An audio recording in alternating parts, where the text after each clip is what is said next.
ओम अयं आत्मा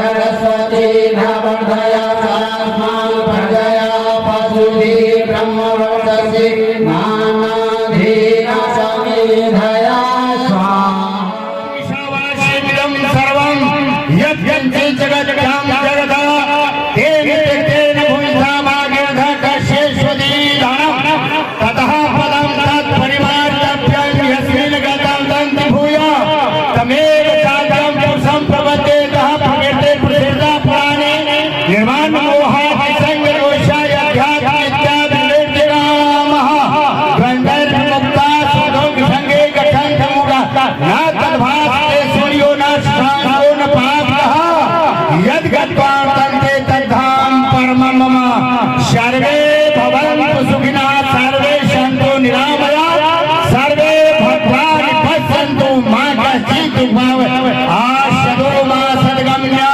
तमसो मा ज्योतिर्गम्या मृत्योर्मामृतं गम्या। बोलिए सद्गुरु कबीर साहिब की। करते हैं इस कार्यक्रम में उपस्थित हमारे यहाँ के सामाजिक और राजनीतिक जितने भी क्रांतिकारी अभिभावक लोग हैं, साथी हैं, सब लोग का हम आभार प्रकट करते हैं कि समाज में आपसी सामंजस्य बना के सभी जाति के लोग एक मंच पर बैठते हैं और एक पंगत में बैठ के भंडारा का सेवन करते हैं। पिछले बार जब हम आए थे तो यहाँ बताया था सत्यनारायण बाबू हमारे गार्जियन हैं, मनोज जी मुखिया जी हैं, यहाँ पे सुबोध जी हैं, सरफराज भाई हैं और जितने भी हमारे साथी हैं सब लोग पिछले बार सुनाए थे कि कोरोना काल के दौरान जब हम आए थे तो बताए थे कि यहाँ पे 10 लाख रुपए से एक जो सामुदायिक भवन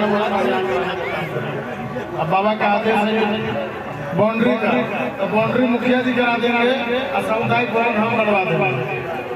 ठीक है मुखिया जी, बाउंड्री आप करवा दीजिएगा। सामुदायिक भवन हम अपने तरफ से 10 लाख रुपए की लागत से इसी साल उसका बनवाने का मना करेंगे। खाली जमीन का जो एनओसी वगैरह होगा वो मुकेश जी से आग्रह है, मुकेश निषाद जी हमारे भाई हैं, इनसे आग्रह है कि एनओसी वगैरह यहाँ करवा के आप तुरंत दे दीजिएगा। हम 10 से 15 दिन का लेटर लिख के काम करवाने का काम। बहुत बहुत धन्यवाद और सभी लोग आपसी भाईचारा बना कर रखे, हम शुभकामना देते हैं। ऐसे ही आप लोग समाज में अच्छे चीज को हमेशा एक दूसरे के बीच बांटने का काम करें, शिक्षा के प्रति जागरूक रहे, आपसी भाईचारा बना रखें।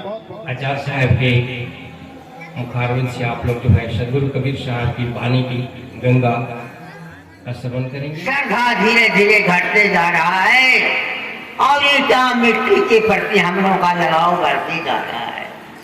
अब रोज देखते हैं और रोज सुनते हैं, रोज पढ़ते हैं, रशिया यूक्रेन को तबाह कर दिया। मारने वाला कौन है? मानव। मरने वाला कौन है? मानव। मनुष्य में अगर मनुष्यता ना आई हो तो मनुष्य का नारे लायक नहीं है। मंदिर तोड़ो, मस्जिद तोड़ो, इसमें नहीं मजा का है, पर दिल किसी का मत तोड़ो, ये घर खास खुदा का है।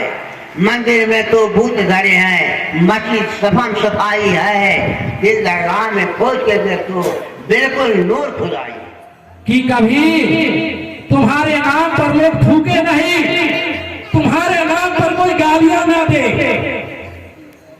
ऐसा काम करो, मानवोचित कर्म करो कि ताकि लोग संसार के लोग तुम्हारे नाम की याद करें। ऐसा मत करो कि तुम्हारे मरने के बाद लोग गालियां दे। संतों की शरीर से भी संसार को फायदा है, संसार के लिए ही संतों का शरीर धारण हुआ है।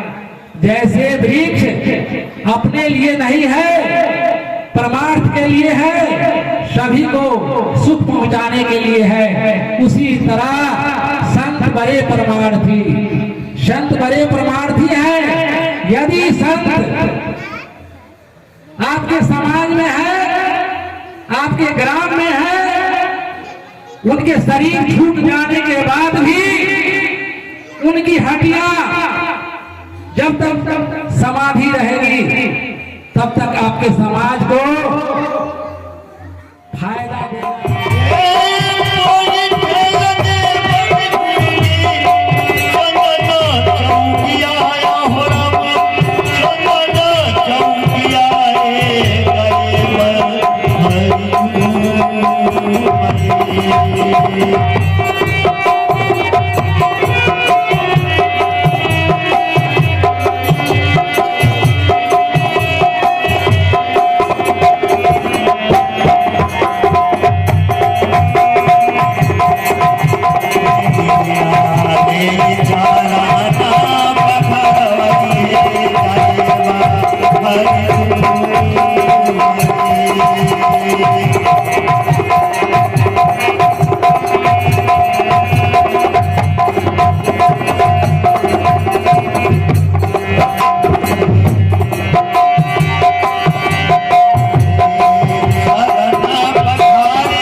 धारण होते आभरण तो अचानक बात विचार तक विचार करने का चीज है।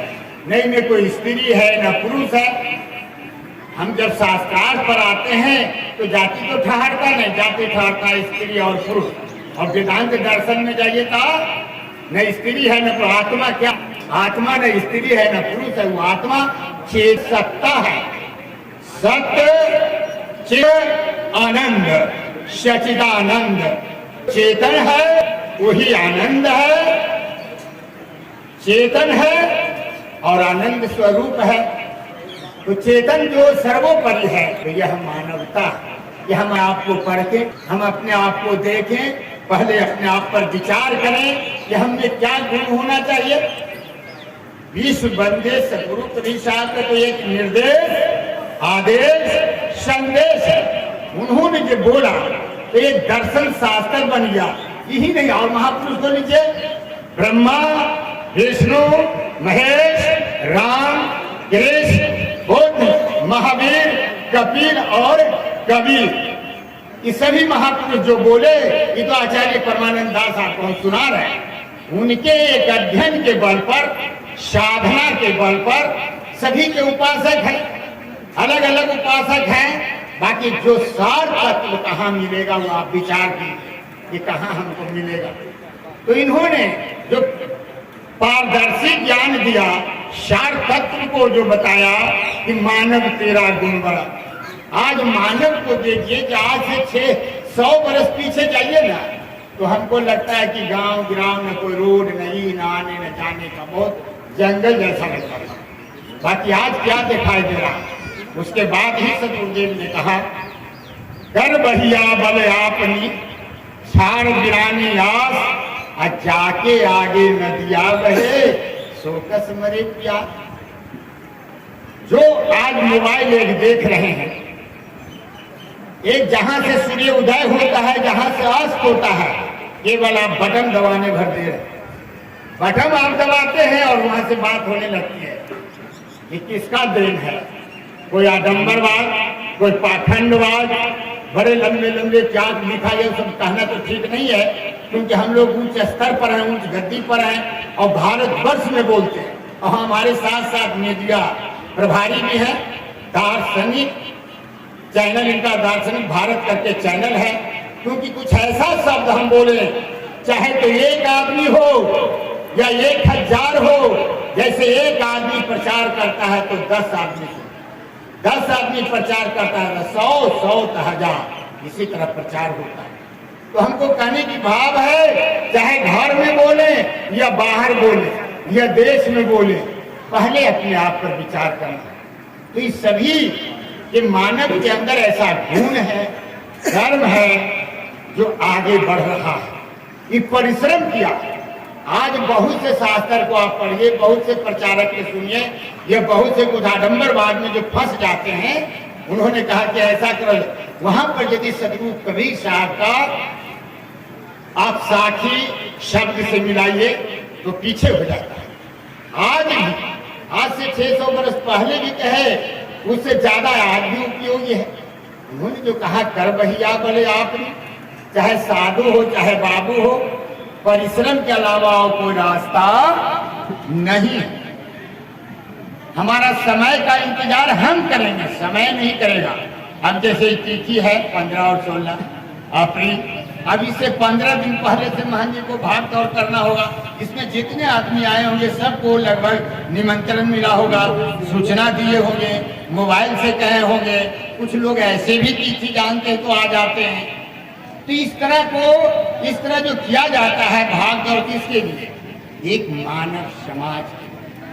आपका उत्थान विकास हो, सुधार हो। कोई अपना नहीं करता है। जो विश्व बंदे सदगुरु ने कहा मानव तेरा गुण बड़ा, तो हमने तो कहा कि भाई मैं पद में तो नहीं कर सकता, बाकी एक मैं उसका संस्था बनाया, विश्व मानव समाज उत्थान मंच, जिसके हम संस्थापक अध्यक्ष हैं। तो हमने जैसे सदगुरु कबीर साहब ने लगातार 120 वर्ष आता है कि धरातल पर रहे, तो चलिए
दुनिया